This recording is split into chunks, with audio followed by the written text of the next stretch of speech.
अस्सलाम वालेकुम फ्रेंड्स, आप देख रहे हैं हमारा YouTube channel Almakka tech and business hub. आज की इस वीडियो में हम आपसे शेयर करते हैं रोज़ाना की बुनियाद पे कारोबारी मार्केट से में मौसूल होती हुई अहम तरीन खबरें, दुनिया की रोज़ बरोज़ बदलती हुई इकॉनमी और उस पर हमारा तजिया। इसी के साथ आपको आगाही दी जाती है कि नेक्स्ट 12 आवर तक बड़े बड़े तजारती सेक्टर्स की सूरत हाल क्या हो सकती है। तो दोस्तों, आज है 16 अगस्त, यानी कि अगस्त के महीने का हाफ।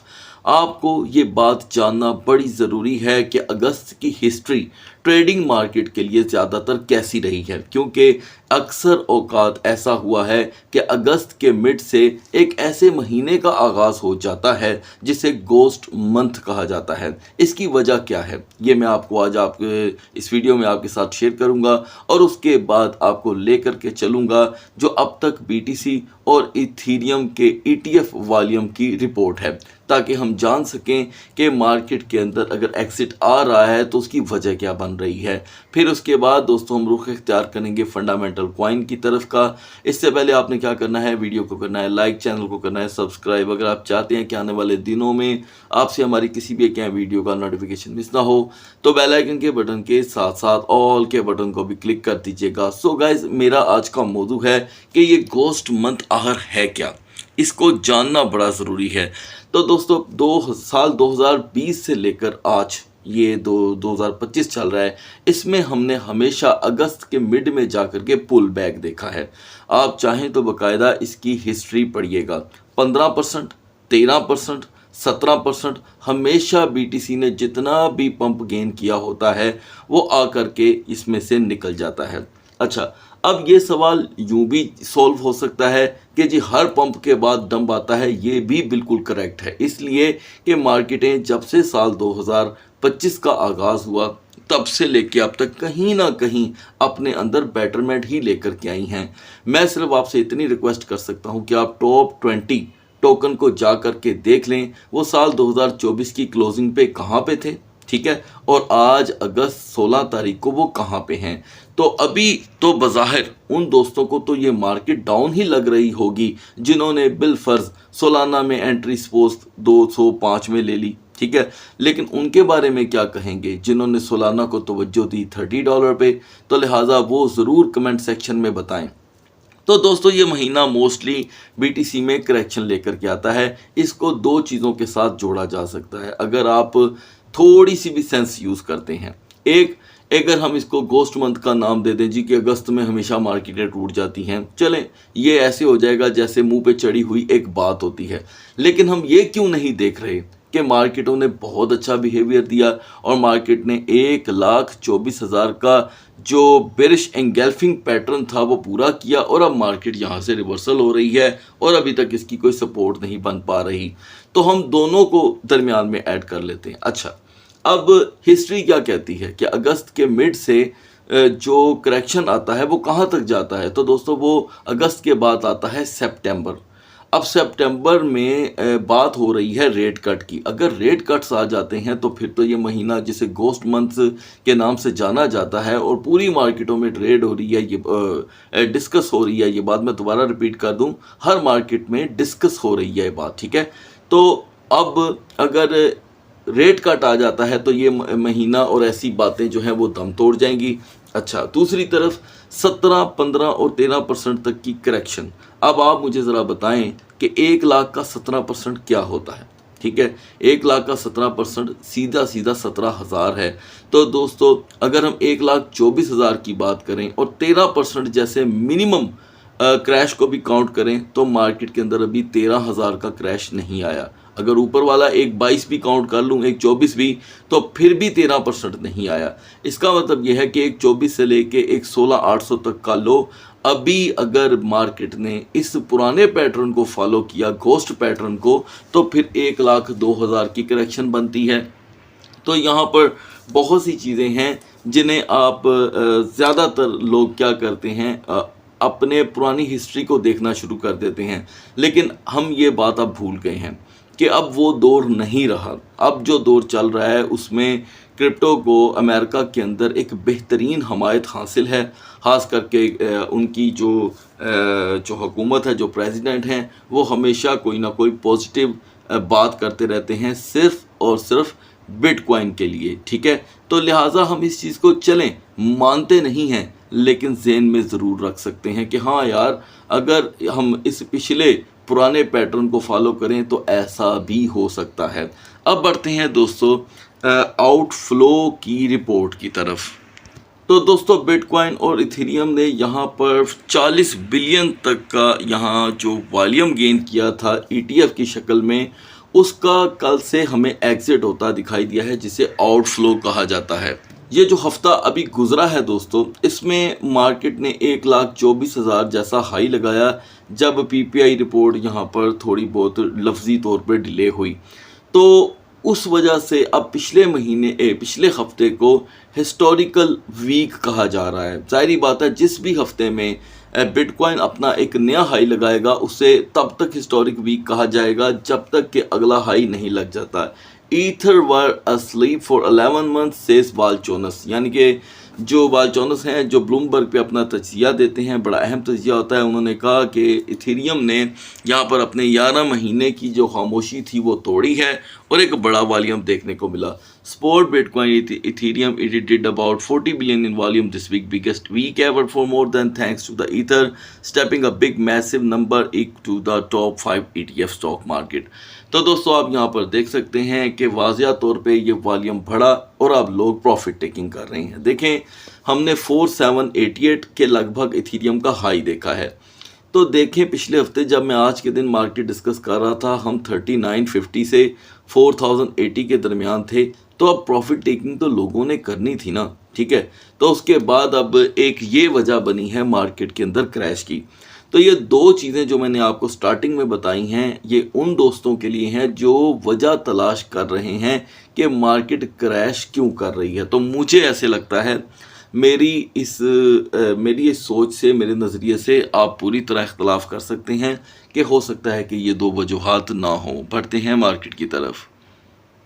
तो कल था फ्राइडे क्लोजिंग का दिन, यानी कि मिडनाइट में जब BTC ने अपनी क्लोजिंग की तो वो काफ़ी ज़्यादा लोअर लेवल पे की, इवन के इथेरियम ने भी। और यही टोकन इस वक्त हमें टॉप ट्रेंडिंग में भी दिखाई दे रहे हैं। अगर हम यहाँ पर कैपिटलाइजेशन की बात करें तो उनमें एक नॉर्मल इजाफा हुआ है और डोमिनेंस टूट गया है, जो कि एक अच्छी बात है।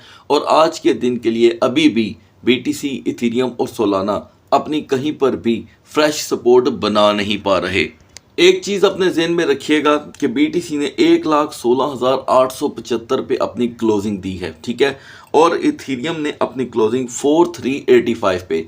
अब इन दोनों क्लोजिंग को अगर हम देखें तो उसके मुताबिक अब मार्केटें यहाँ पर बाउंस बैक कर रही हैं, लेकिन अपनी सेफ जोन में एंटर नहीं हो सकी। तो दोस्तों हम अपना वक्त यहाँ पर सेव करेंगे, इनको लास्ट में डिस्कस कर लेंगे। आगाज़ करते हैं XRP से, और सबसे पहले यहाँ पर हमें हरी बत्ती जो है दिखाई दे रही है XRP के साथ, ठीक है। तो XRP की जो फ्रेश सपोर्ट मैंने शेयर की थी वो थी 3.00 की। यहाँ पर XRP 3.04 का लो लगाकर 3.15 तक पहुँच चुका है। एन मुमकिन है कि आपको XRP की सपोर्ट 3.10 से 3.16 के दरमियान रेजिस्टेंस देखने को मिले। नाउ BNB की सपोर्ट थी 820, इंतहाई कमज़ोर, और रेजिस्टेंस 828। सबसे पहले यहाँ पर BNB ने इस सपोर्ट को तोड़ा, 819 का हमने लो देखा, हाई रहा 836.35 का। स्टिल मैं समझता हूँ कि जब इसकी 820 की सपोर्ट ही मजबूत नहीं है तो 835 या 830 का स्टॉपर लेवल किस काम का। तो लिहाजा 835 इसकी एक कमज़ोर सपोर्ट है, रेजिस्टेंस कम रह सकती है, मतलब 841, 842 सोलाना की हमारी सपोर्ट थी 180 और रेजिस्टेंस 190 टू 192। ये वाहिद सेशन था जिसमें मैंने आपको दो रेजिस्टेंस बताई थी। तो यहाँ पे सोलाना ने 183 का रुख किया, हाई रहा 189 का, और अभी तक सोलाना 185 और 188 के दरमियान जूझ रहा है। तो मैं 185 को इसकी एक सपोर्ट मानूंगा, लेकिन इंतहाई कमज़ोर। जिस तरह आपने दोस्तों मार्केट की कल क्लोजिंग देखी है, एक चीज़ मैं आपको आगे बढ़ने से पहले अभी बता देना चाहता हूँ कि ये जो सपोर्टें हैं ये इंतहाई कमज़ोर हैं। लिंक के लिए दोस्तों हमें 21.50 की सपोर्ट चाहिए थी। आपको बताया गया था कि अगर हम इसे ग्रैब नहीं कर पाते तो 21.20 का लो आएगा। लिहाजा अच्छी बात यह है कि लिंक ने अपने आप को प्रोटेक्ट किया और 21.41 से नीचे नहीं जा सका, which is very very good sign. तो मैं ये समझता हूँ कि 21.50 इसकी एक दरमियानी सी सपोर्ट रहेगी।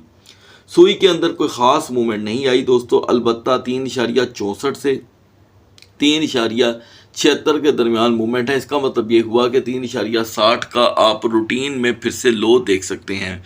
वो दोस्त जिन्होंने LTC को 118 और 120 पे यहाँ पर एंट्री के तौर पे यूटिलाइज़ किया था, अभी मैंने देखा है दोस्तों कि LTC एक बड़ा हाई लेकर के आया है 120.80 का। तो लिहाजा आपको एक बेटर वे में एग्जिट मिला है ताकि अब आप डिप में तवज्जो दे सकें।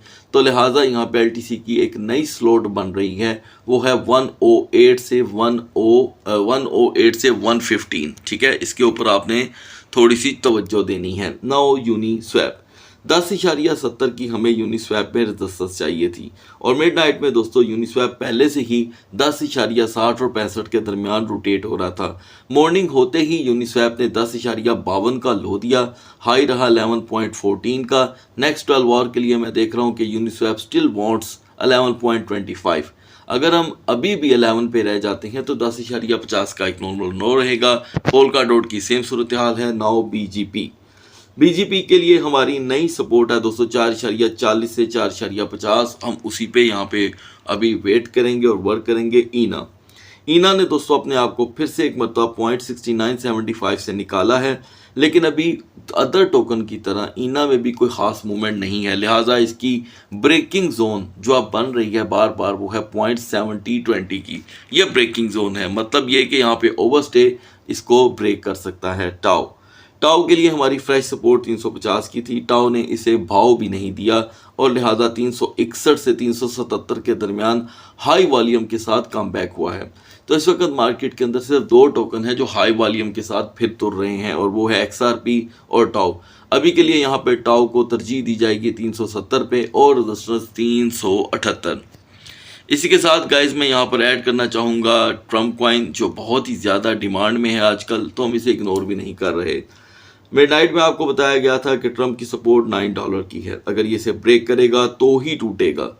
लिहाजा इसने इसको ब्रेक नहीं किया, इसने 9.10 से और 9.15 से ही अपने दिन का आगाज़ करके 9.64 का एक बड़ा हाई दिया है और फिर से सिमिलर लेवल पे आन खड़ा है। कैपिटलाइजेशन तो वहीं की वहीं है, कोई ख़ास मूवमेंट नहीं है कैपिटलाइजेशन के अंदर कि बंदा ये देखकर बोले कि यार ये तो मूव कर रहा है। एनीवे इसे हम सिर्फ और सिर्फ शॉर्ट स्क्वीज़ ही कह सकते हैं। लिहाजा इसकी इस वक्त सपोर्ट जो है वो 9.10 की है, जिस पे एतबार करना मुमकिन नहीं। बढ़ते हैं BTC और इथेरियम के कैंडल चार्ट की तरफ।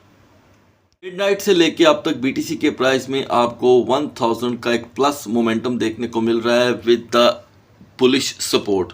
ये सपोर्ट इतनी दोस्तों मजबूत नहीं है, इसीलिए कि करेक्शन बहुत बड़ी आई है, 7000 तक की करेक्शन आई है। 3 और की तरफ आते हैं तो पिछले 12 घंटों से इसमें कोई शक नहीं है कि BTC जो है वो हर 3 घंटे की कैंडल में एक ग्रीन सिग्नल दे रहा है, ये देखें। लेकिन ये कंटिन्यू रहेगा या नहीं, इसकी हम एग्जाम्पल यूँ सेट कर सकते हैं कि अभी भी हमें 1,18,500 की एक स्ट्रॉन्ग रेजिस्टेंस चाहिए। स्ट्रॉन्ग रेजिस्टेंस का मतलब यह है कि यहाँ पर अगर अचानक आपको एक बुलिश मारूबुजू कैंडल बनती दिखाई दे, ठीक है जी, तो 1,18,500 पे ही बात ख़त्म नहीं होने वाली। वहाँ पे रेजिस्टेंस चाहिए शाम 7 साढ़े 7 बजे के बाद, जब सेकंड ट्रेडिंग सेशन स्टार्ट होगा। जबकि आप जानते हैं कि पिछले 4 माह से सैटरडे का दिन जो है वो काफ़ी ज़्यादा स्लो रहता है।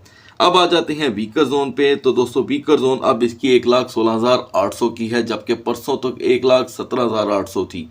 तो अगर हम 1,16,800 पे आ जाते हैं तो यकीनन इसका बहाव और तेज़ी जो है वो डाउन साइड की तरफ हो जाएगी। तो ये दो एक ऐसे मोमेंटम है हेल्पफुल के तौर पे यहाँ पर यूनिस्वैप, टाओ और लिंक की तरफ तवज्जो दी जा सकती है। और अगर आप सोलाना लवर हैं तो सोलाना पे भी ज़रूर नज़र यहाँ पे दोहरा लीजिएगा। बढ़ते हैं इथेरियम के कैंडल चार्ट की तरफ।